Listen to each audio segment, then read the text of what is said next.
This is episode 43 with JJ Virgin. Welcome to My Kid Cures Cancer. I'm Ryan Sternagel, childhood cancer navigator and health advocate. Each week we'll talk to a new expert on healing cancer or human optimization to bring you one step closer on your path to preventing or reversing cancer and attaining true health. Thanks for spending some time with us today. Now let's dive into this life-saving information you're not going to hear about in the hospital. How do you show up at 110% no matter what the medical crisis? We are about to find out from celebrity nutrition expert and fitness Hall of Famer JJ Virgin, who teaches clients how to eliminate food and carb intolerances so that they can transform their health and their lives.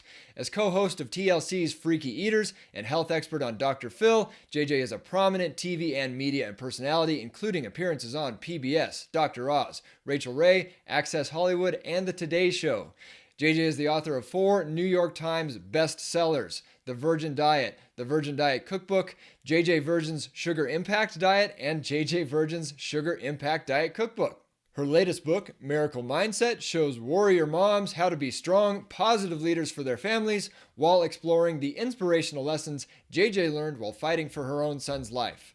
JJ hosts the popular JJ Virgin Lifestyle Show podcast with over 3 million downloads and counting. She also regularly writes for the Huffington Post, Rodale Wellness, Mind Body Green, and other major blogs and magazines. In addition to her work with nutrition and fitness, JJ is also a business coach and founded the premier health entrepreneur event and community, the Mindshare Summit.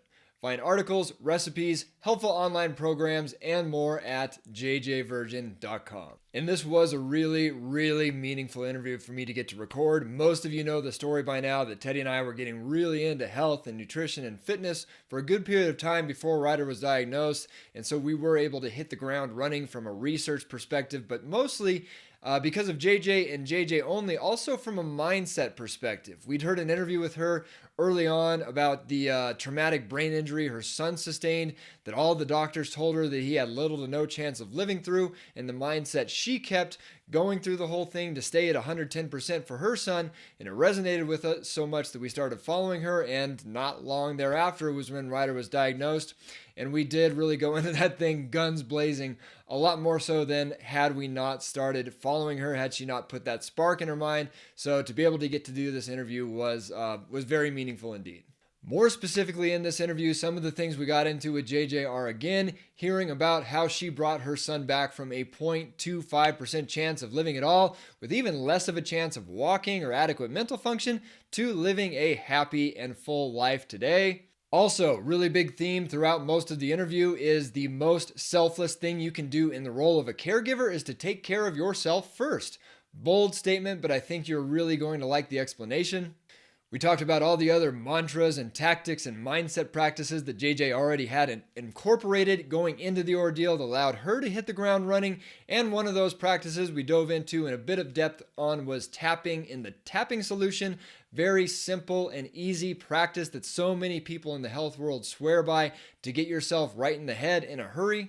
And another really important topic when it comes to getting through a crisis is asking for help and building the team around you. JJ was certainly Superwoman and an incredible warrior mom, but no matter what, you're always going to be more effective with other people helping you than you are on your own, and you'll get to hear all about how JJ did that as well. It is a good day here at My Kid Cures Cancer, and we hope it is for you too. It's our goal here to bring all sides of the discussion on how to heal and prevent cancer to the same table, to give you one place to tune into for the most well-rounded perspective possible.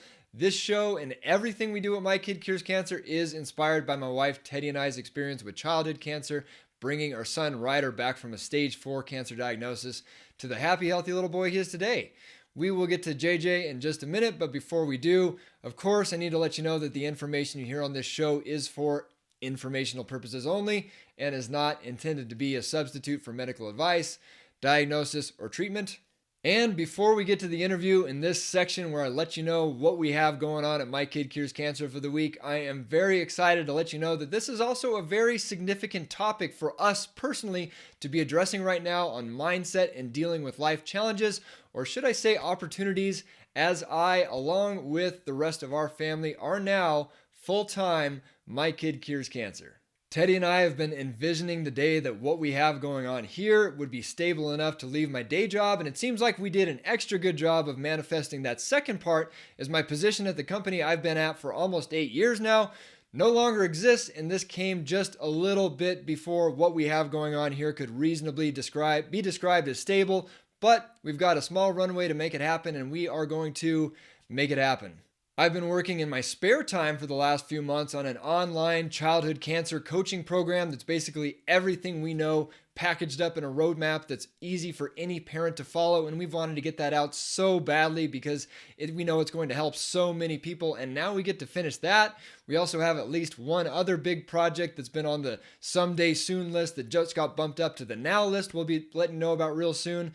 But for now, that is the big announcement for the week. I know a lot of people follow us on Facebook and Instagram and YouTube that aren't dealing with cancer at all and just plain think we have an inspiring story. And it seems that it just got a little more inspiring. I'll be back on the other side to fill you in on how you can be a part of making all this happen. But for now, prepare to be equally inspired by JJ Virgin.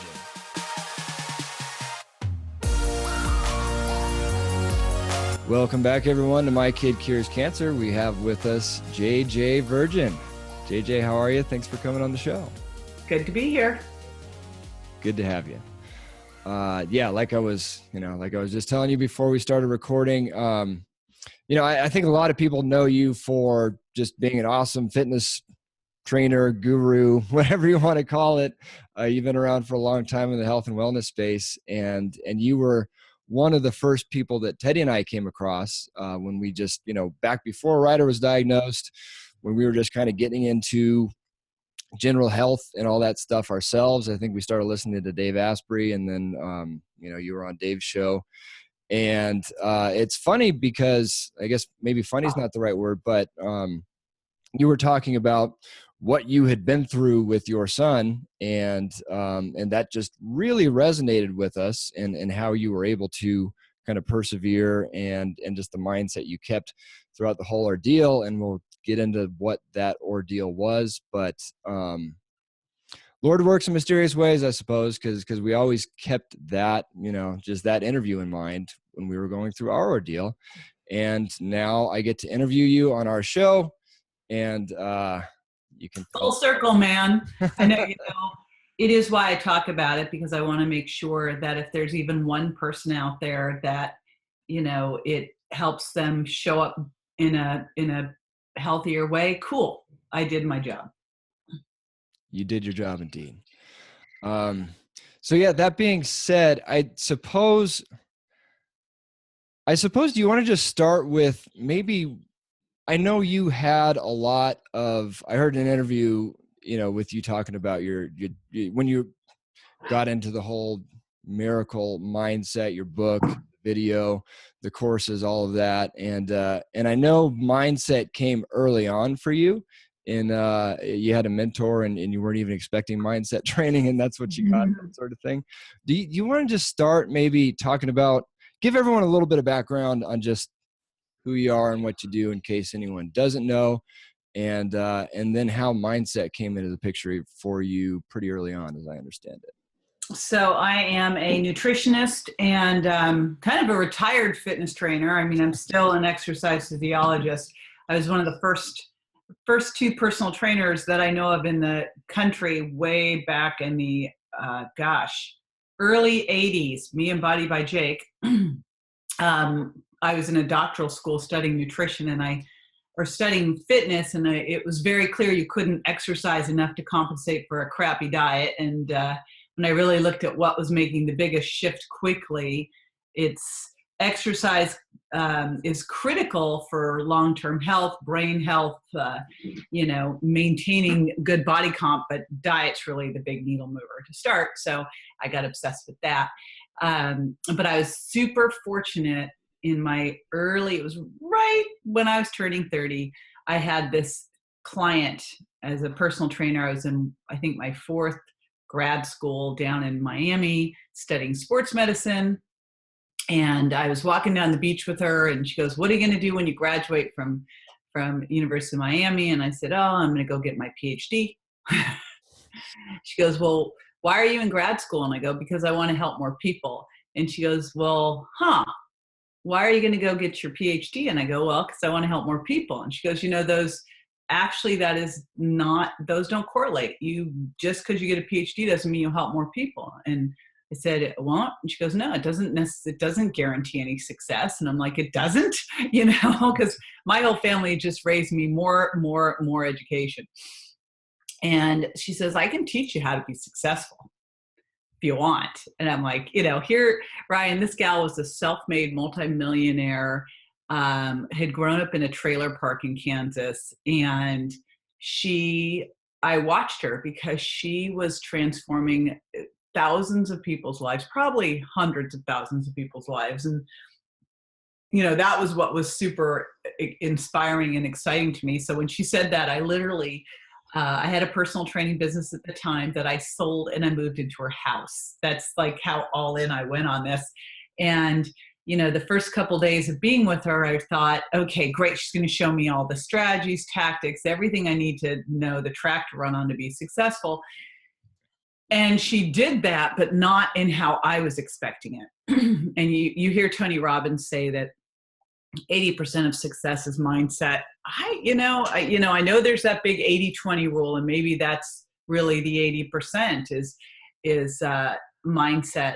But, I'm kind of obsessed with the 2%ers. It's the 80-20, 80-20, 80-20. You keep going and you come down to 2%. And who are those people? And I think it's probably 95% mindset. So she trained me for 6 months before she started showing me any bids and strategies. She was training me on all mindset. And I was first upset because, and a little bit freaked out, and that desperate, but I have to make money. I have to be successful. And you're teaching me how to put a rubber band around my wrist and snap it when someone says something, when I think of something negative or limiting. And how is this gonna, how am I gonna eat? How am I gonna pay my rent when I move out of your house? So, but what was so interesting about that is all of those lessons that she taught me about, the only limitations are the limitations in your mind, and that you get what you expect, and thoughts create, you are who you surround yourself with.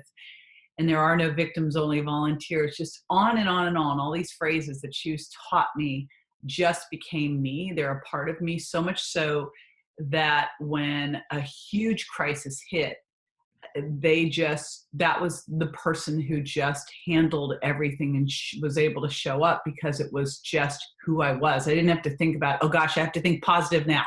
It just, I don't know any other way to be. I don't spend time around negative people, limited people. I just, if I can't help them, can't be around that, because I think that's, you become who you hang out with. So I hang out with people who inspire me. Right. Yeah. No, it's, I got to remember the rubber band thing.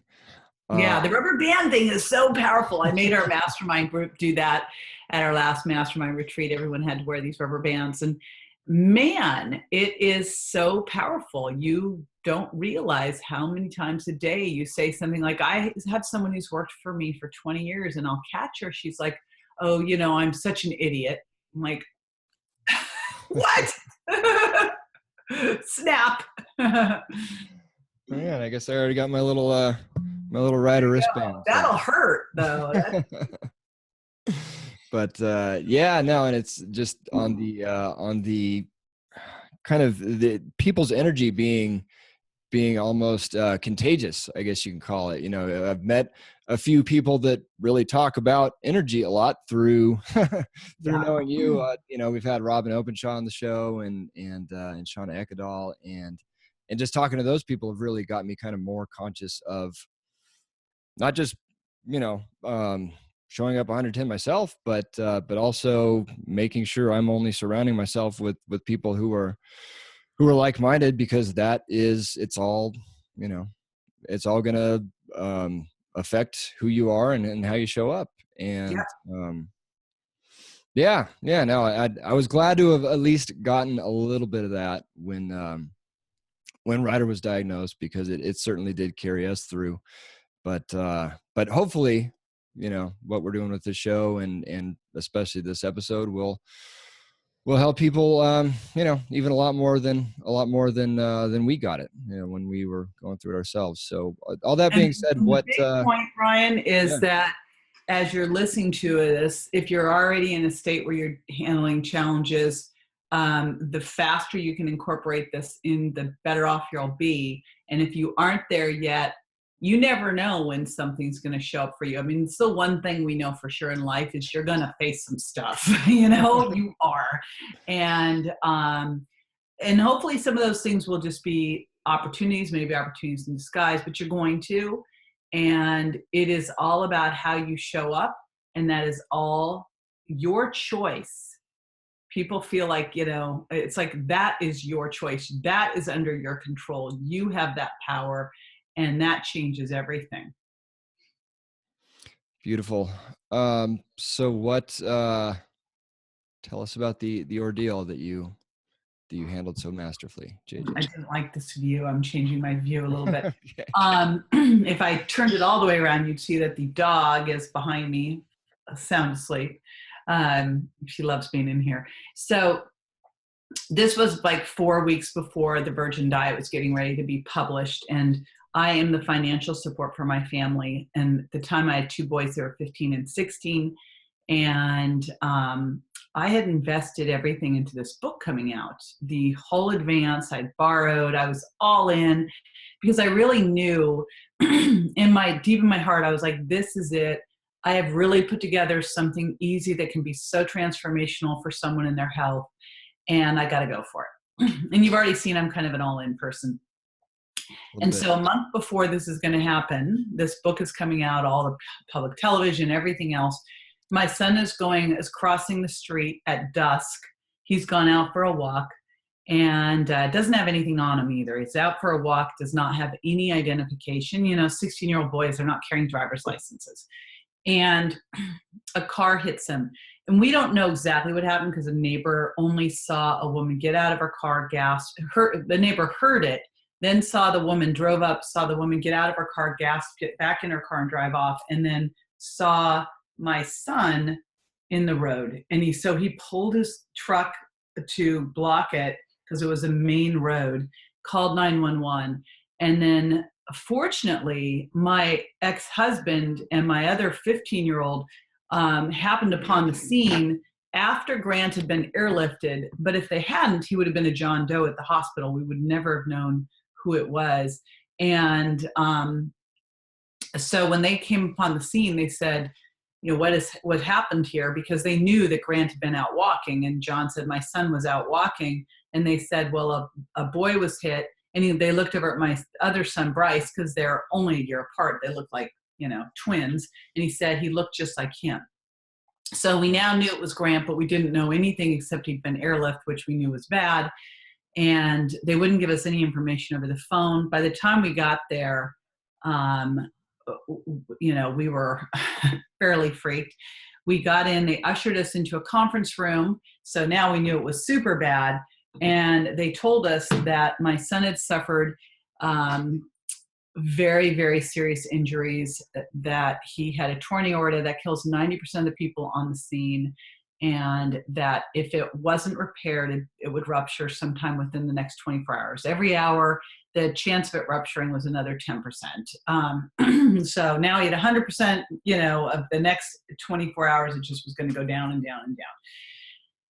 He also had diffuse axonal injuries. He had a massive brain injury. He was in a deep coma, and he had 13 fractures and covered in road rash, bone sticking through his skin. And they said, he has to have a surgery to repair this aorta, but it's not something we can do here because of the brain bleeds. It's a very specialized surgery, and he'll never survive the airlift to the next hospital. And even if he were to survive the airlift to the next hospital, he wouldn't survive that surgery. And even if he were lucky enough to survive both of those, he'd be so brain damaged, it wouldn't be worth it. I still hear that, and I want to reach out and slap him. I must admit, I'm like, what? You wouldn't say that if that was your son. And it was interesting because we asked the other guy later what he would do, and he'd go, I'd airlift him. The other doc said, it's like, of course. Because one thing we knew, he was dying there for sure, no questions asked. So my 15-year-old son, Bryce, the math prodigy, looks over and said, so maybe a 0.25% chance he'd make it. And the doctor says, that sounds about right, son. And Bryce says, we'll take those odds. And, he looks at me, he goes, that's not zero. We just needed some kind of hope. Like, better to die on the airlift knowing you tried than to not try at all. And so he was airlifted. We drove in the middle of the night to LA, 2.5 hours, to not knowing what we were going in to see, like, was it a corpse or did he make it? So he survived the airlift. He survived the surgery. We had the most amazing surgeon, Dr. Carlos Donaire, just a hero, who took charge of this in the middle of the night, took the case, recruited 5 different surgical teams, got a stint that's not supposed to be put in kids, said, I figured I'd ask for forgiveness, just did what he needed to do. I mean, just amazing. And, he survived that. And then it was 4.5 months in 2 different hospitals. He was in a coma for weeks. And 5 years plus, he'll be recovering from a brain injury. Brain injuries change you.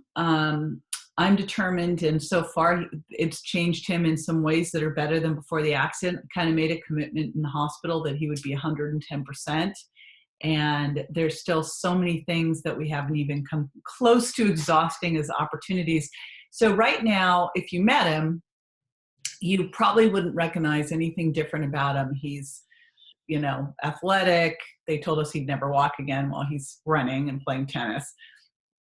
He talks fast. He comes up with amazing things. He's put together a whole hydroponic garden all over the house and backyard. He does amazing art, things he never did before the accident. I kind of have committed that he'll be 110%.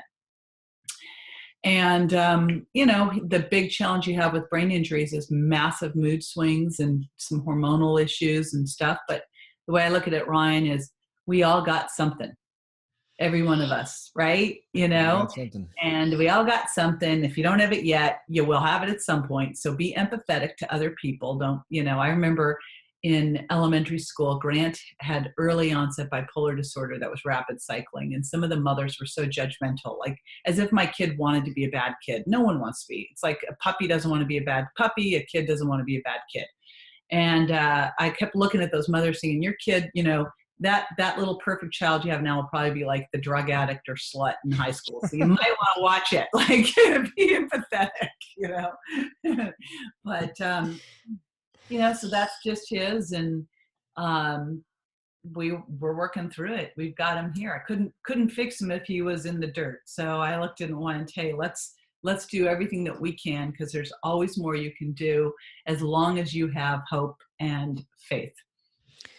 There's always more you can do. That's, that was like Teddy and I's mantra, just going through the whole thing is, there was always another study to read. There was, always another approach to try or protocol or what have you, even if we did, one time we did get a little scare with the MRI starting to go the wrong way. And, we it's actually scary. I had so many things I was doing on a daily basis to manage my mindset so I didn't go in the dark holes, but it's scary. I mean, my son nearly died so many times, and parents' worst nightmare, right? I realized my worst nightmare actually was for him to be in a total vegetative state rather than to die. And that was my biggest fear. And I just wouldn't let my brain go there. And so, it's not that it's not scary. It's terrifying. It's the most terrifying thing ever. So you acknowledge that, there's bad things that could happen, but you acknowledge. I always look at what's the worst that could happen, and then I look at what's the best that can happen, and I stay focused over there. Acknowledge that you're afraid, reach out for help, but stay focused. It's like when the negative came, I love tapping. My buddy is Nick Ortner of the Tapping Solution. And so tapping worked a lot for me, and reaching out for help and practicing gratitude every morning. That's something I've done forever. And, looking for every small win out there, because no matter what's going on in your life, if you're here, you're luckier than a lot, right? So, you know, it was very easy to see that in a trauma center, how lucky we were because we were surrounded. A little girl code right next to us died right next to our bed. You know, that stuff was going on all the time. So you just have to focus on every single little miracle around you because they're all around you. And, you know, you get what you focus on. Yeah. Yeah, no, and it's really something huge to keep in mind, just that someone else does have it much worse than you do. I mean, you know, our son got diagnosed with cancer, and then all of a sudden I'm in a pediatric oncology ward looking around, and now I'm feeling bad for the parents and the kids who have an even worse diagnosis, and they're getting Yeah. even more treatment, and the kid looks even more just put through the ringer. So it's yeah, it's I'd never wish to trade my situation with anybody, that's for sure. So what could you talk about tapping for a second? Actually, I've heard so many interviews on tapping, and I always tell myself I need to start tapping, and that's one thing I still haven't. And I'm sure it's going to be a long time until we have an interview on tapping on this show. So yeah, Why? I didn't. Get all No, on I the probably garden. should. Probably should. Yeah. Yeah, because you know what? It's one of those things you want to have in your toolbox. Yeah. And what was interesting about it, I have two buddies in the tapping world. I have, the Ortner clan, because the whole family is involved with the tapping solution, from their awesome dad to Martin to Alex and Nick and sister Jessica. So Nick really got it out into this consumer world. And then there's another guy, Dr. Dawson Church, who's done some incredible research. One bit of research he did showed that it lowered stress hormones by 27%. Now, I don't know anything that does that, So it's really good for PTSD. It's really good for depression. And all it is kind of, it's sort of like acupressure meets meditation, and it's very active, which is why I like it. And so you have these points on your body that follow the meridian that help with energy flow.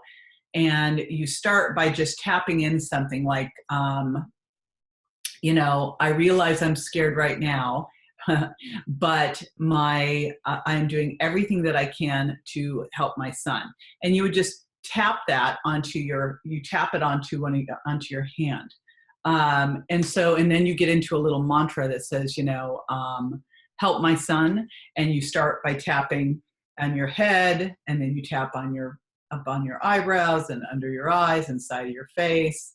And then trying to remember, like tapping your thing, top here, and then your collarbones, and then over here on you can't see everything, but there's a flow to it.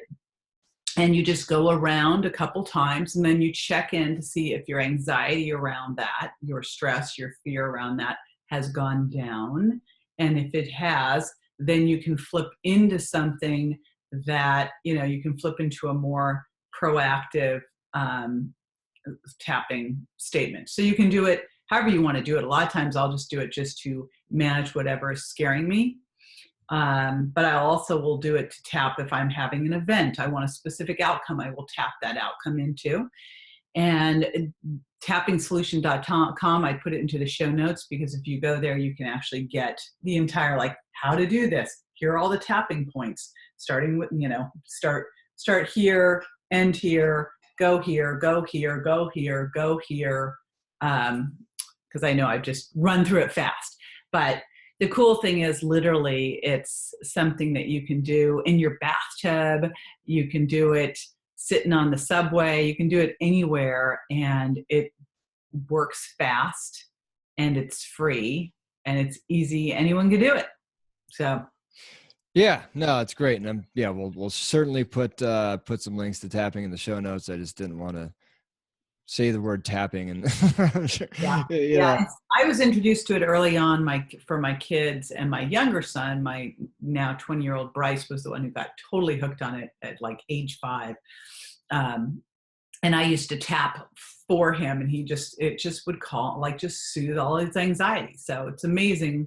It's just one of those tools. I think we have to have our tools in our toolbox to help us when the fear, the stress, the anxiety hit, because they are going to hit. We act like we can walk around not having any negative thoughts or fear or anything else. Of course we are, right? You just got to have the tools to handle them. I mean, the idea that I wasn't absolutely freaked out that my son was lying in a coma. I mean, we would come in every day and a new thing would show up. We were getting ready to transfer him to one hospital to the next and found out they needed a pseudoaneurysm. And if they hadn't found it, would have died. It just kept going on and on and on. It's like, so, you've got to have those things in your toolbox to help manage these things when they show up, because that's the thing we know, they'll show up. Got to be ready. Yeah. Well, speaking of tools, I mean, that's not kind of, it is why I wanted to get you on, just because I've heard you, say so many different things now over, all these different interviews I've heard you on and everything that and watching your documentary that you did in the hospital to make sure you were, staying at 110, 120, whatever you want to call it, percent that whole time. I mean, just, I suppose just offhand, if you could just start going into a couple more things that you made sure that you were doing to take care of yourself so you could show up, the best for your son, all that good stuff, in kind of crisis mode, that'd be pretty Because I saw in the hospital, like, we had no idea when our son was coming out of the hospital, if he was coming out of the hospital or when he was coming out of the hospital. And when I looked at him, really, like during the first 24 hours, once he'd survived the surgery, the whole thing happened one evening. The next evening, I'm standing in the hospital at the next hospital, and realizing that I have no idea what's in front of me, but that I'm going to do whatever it takes to get my son to be 110%. And the only way possible that I can pull that off, and by the way, that's not happening without finances. So if I'm bankrupt, I'm probably not going to be able to do all the things I need to do to get my son to 110%. Because guess what? Insurance doesn't cover most of it. That's the bottom line. And so I knew that I had to make my book a success. It's all up to me. And I knew that I had to be there for my son. I mean, gosh, one of the top leading causes of death for kids, by the way, brain injury. One of the top causes of death is, I think it's third, is what they call death by doctor. And I hate to say that, but it's more medical mismanagement type of stuff. And you understand when you're in a teaching hospital how, like, things just, this stuff happens. And I'm like, so I'm not going anywhere.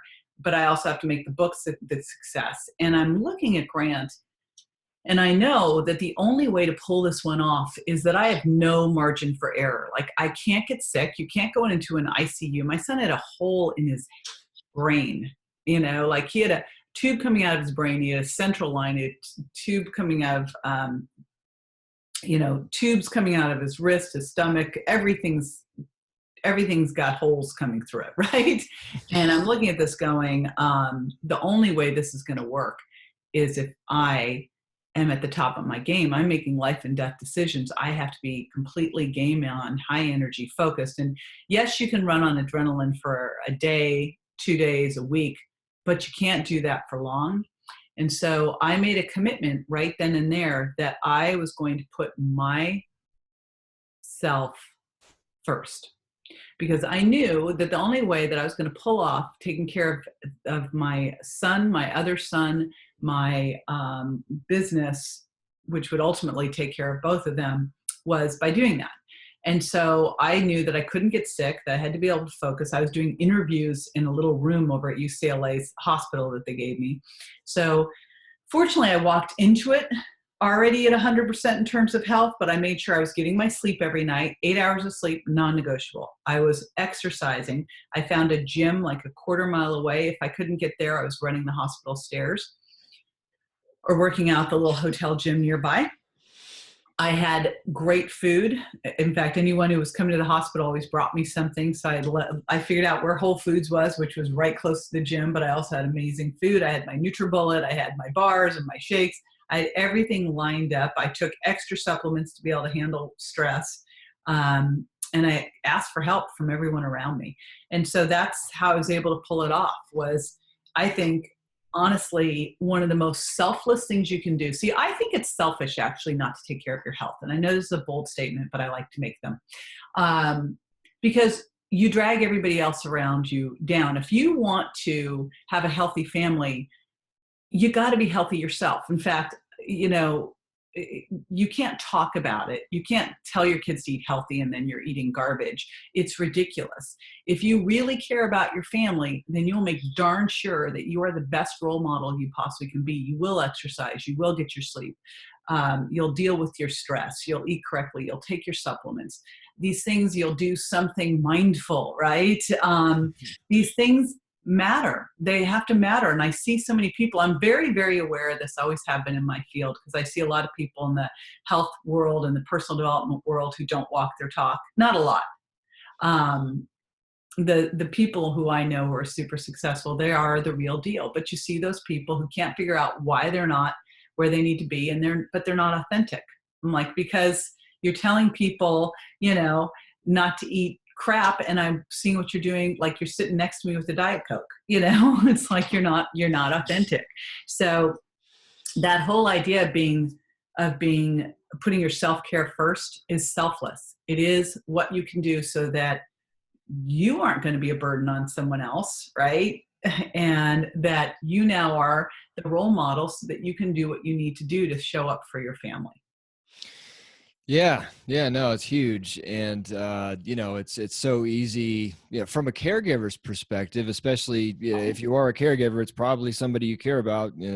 This show's about cancer. So you're a loved one, your kid, your wife, whatever, has just been diagnosed with cancer. It gets really, really, really easy to, slip into kind of, you feel bad for the person, but you also feel bad for yourself, and you just feel bad for the whole thing, and just everything sucks. But at the end of the day, that is not helping the person that you need to be helping. Not at all. It's doing the exact opposite. And even just from the the contagious energy thing we started talking about, it's, if you really want that person to make it through this thing, then you need to be the shining light that that carries them through. And you have to be the shining light and make sure everyone around you. Like, I did not allow negative Nellies in that room. We had this doc come in trying to say that, he's just trying to help Grant walk again. I'm like, you're out of the room. I had to talk with him in the hallway and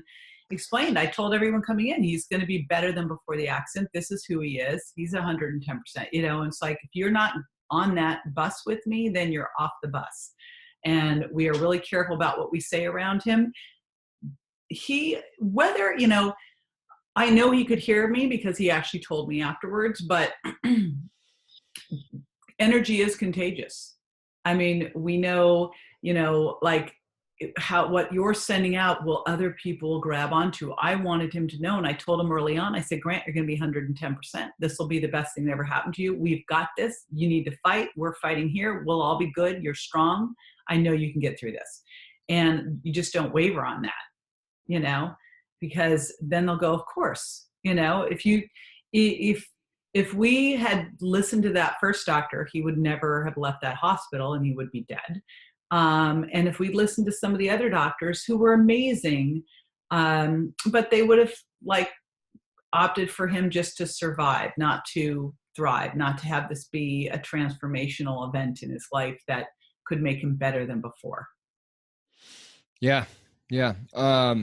And all the way, by the way, Ryan, when I'm writing that book, I wrote Miracle Mindset. We're actually rebranding it as Warrior Mom, which I'm super excited about. But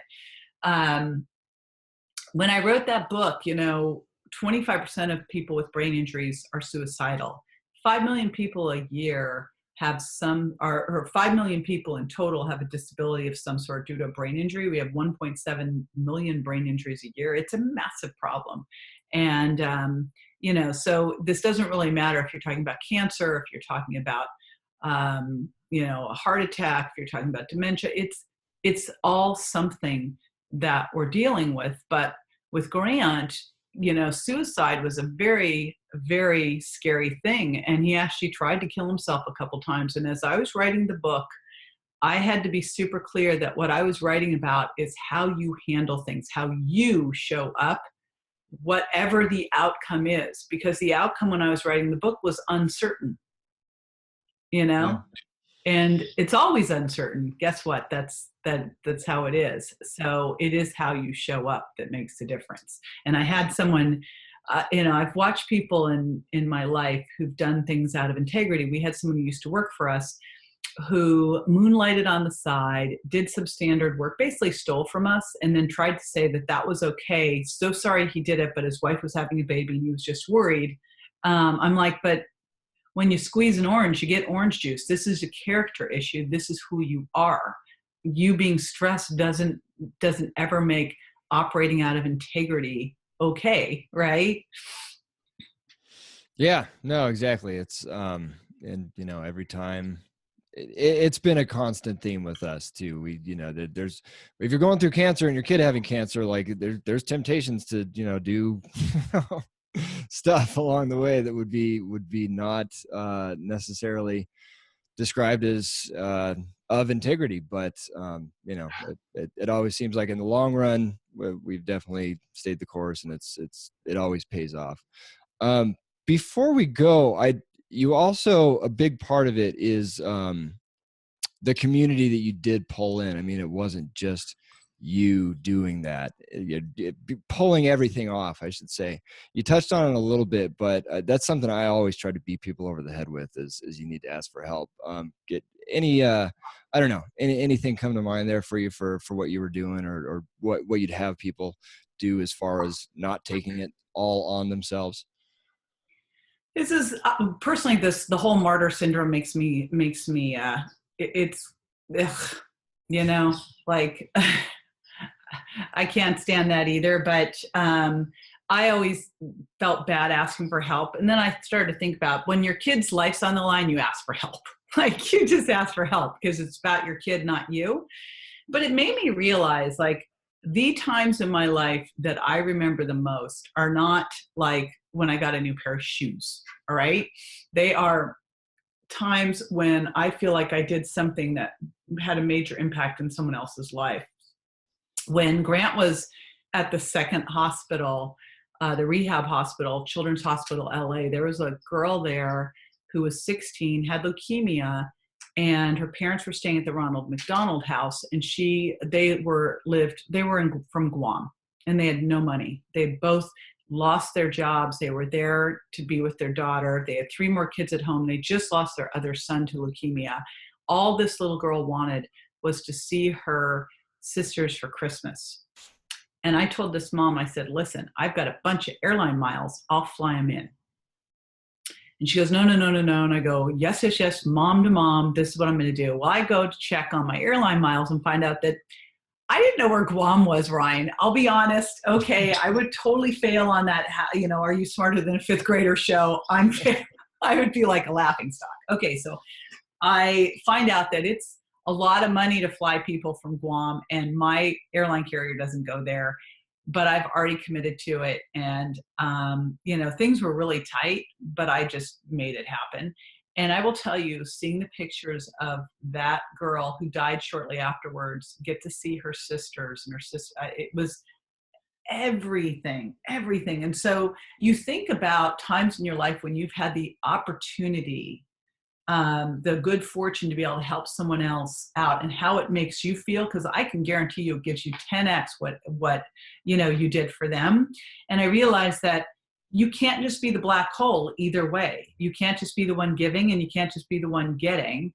It really goes both ways. So that, people, when Grant was in the hospital, people drive hours to pray for him, to bring baskets for him, who I didn't know. And I just realized, because it's doing as much for them as it's doing for Grant. So just keep that in mind if you're feeling like it's selfish to ask for help, that actually people love to be asked to help. They actually like that. So it actually makes them feel even better than it makes you feel. So that was my biggest takeaway from that. Grant would not be here today if it wasn't for actually our Mindshare community who jumped in and helped him. And, it's critical. It's a critical part of life, is that we are all in a community together helping, right? Yeah. Yeah. And we've met so many people along the way that we didn't know before. that, just really wanted to help us. And it's a really big Yeah. thing. We got a hard stop here. I usually ask 2 questions at the end of the show. I'll shorten it down to 1. If you just have any sort of final thought or sentiment for anyone going through cancer right now, just to kind of take us out, that'd be a nice way to go out. So, it's really whether it's cancer or any other major life challenge, because your body, your brain's going to take it all in the same, right? And this is the most critical thing you can do, is manage your mindset. And it's not easy. I had a great mentor early on. She goes, don't wish it was easier, make yourself stronger. No one's saying this is going to be easy, that it's easy to wake up every morning and when you're scared to death and start to think about what you're grateful for, but you will change your physiology when you do it and give yourself that fighting chance that you need. So the big thing I would share with you is something that I used in the hospital every day with Grant, and I call it my JAM. G for gratitude, A for appreciation, and M for miracles. And every morning it's 3 things you're grateful for. Write them down. 3 things. You can always find 3 things. You're here on the planet, you're breathing, there's 1. Next thing, during the day, at some point, you're going to start to go down a black hole of a pity party, stress, anxiety, or something else. The easiest way to shift that state is to pick up your phone, send a text to someone who you appreciate, totally random. Send one. Tell someone what you appreciate about them, how much you love them, something. Because the minute you do that, you're going to get love flooded back at you. Third, and it will shift that state. Third, end of the day, what went well today? What were the little wins? I call them the little miracles. Sometimes at night in the hospital, it was like Grant wiggled his nose, was like the extent of it. And he's still breathing. We're still here. So, and I have like the most amazing docs on the team. But you can find them, and you just gotta, you control your mindset, and your mindset, your physiology shifts with your thinking. We know that. So start there. Beautiful. JJ Virgin, would you like to let everyone know where they can, find all things JJ Virgin, and if there's anything in particular you're working on right now that you'd like to direct people's attention to? That'd be we'd love to hear. They can find all things JJ Virgin at, this is going to be shocking, jjvirgin.com, and there it's always the latest greatest. I don't know what will be coming out when we're doing this. We are doing a big thing around Warrior Moms that's coming out for Mother's Day, but right now we're doing a deeper dive into food intolerance and the things that you can do fast to help you feel and think better fast. So that's a great shift too. So lots of resources there. 95% of what we spend our time and activities on are all of our content, because I never want someone to have the excuse of they couldn't afford it as a reason they couldn't get healthy mentally and physically. So we do a ton of free resources, and you can find everything. Starting point is jjvirgin.com. jjvirgin.com, and maybe we'll get you back on for Warrior Mom. How about that? All righty. Thank you. Thank you, JJ. Have a good one. Yeah. There you go. For all you parents and caregivers out there, I know that put a little bit of wind in your sails. For all of you that have caregivers, I hope you're soaking up inspirational stories and positive mindset stuff like this right and left, and that you've already or are just about to send this episode to who you need to hear it. As for this new open chapter in our inspirational story, we're excited for what's to come, and we hope you are too. The best way you can help us help ourselves by helping you and thousands of others is really just sharing what we do. Specifically, that means any combination of the following. Sign up for our mailing list if you're not on there already at mykidcurescancer.com. That's the best way to get the best of the best content we put out, and especially now to stay posted on what we're up to, you can select the See First option under the notifications button on our Facebook page and share any posts that resonate with you. Subscribe to our YouTube channel and click that little notifications bell, and or give us a follow and some likes on Instagram. Certainly wouldn't argue if you wanted to pledge a small monthly donation of any amount to our Patreon account. That's more relevant now than ever. You can find out how to do that at mykidcurescancer.com/crowd sponsor, all one word. And I should note, we are still very much working one-on-one with parents that need the help, and will continue to do so after the online program is launched. So if you want us looking individually at your situation and letting you know what we do in your shoes, you can always set a time to talk about our navigation program free of charge at mykidcurescancer.com/coaching. Lord willing, we will see you here next week with Ashley James of the Learn True Health podcast, where we'll be taking an even deeper dive into the stress management section of the toolbox. So if you need help on that side of things, which I think just about all of us do, another really good conversation there. So be sure to tune in for that and for the update of what's going on with us here at My Kid Cures Cancer. Music was provided by the Fat Rat and Tasty Network, and all production and editing was done by the incredibly resilient in a stressful situation, as always, Teddy Sternagel. If you are going through cancer, let's all just keep going. This is Ryan Sternagel signing out for now. God bless and Godspeed.